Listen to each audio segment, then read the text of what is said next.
If I আক্স you what is more dangerous in this universe, যদি আমি তোমাকে প্রশ্ন করি এই মহাবিশ্বের সবচেয়ে বিপজ্জনক বস্তুটি কি, possibly your answer might be toxic relation, toxic politics, toxic people, or of all negativity, or toxic faith trust.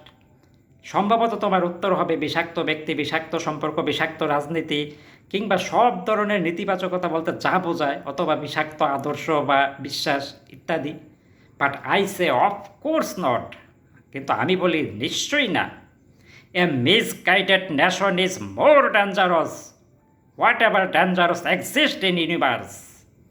একটা বিভ্রান্তকর জাতি মহাবিশ্বের যে কোনো বিপজ্জনক বস্তুর চেয়ে আরও বেশি বিপজ্জনক।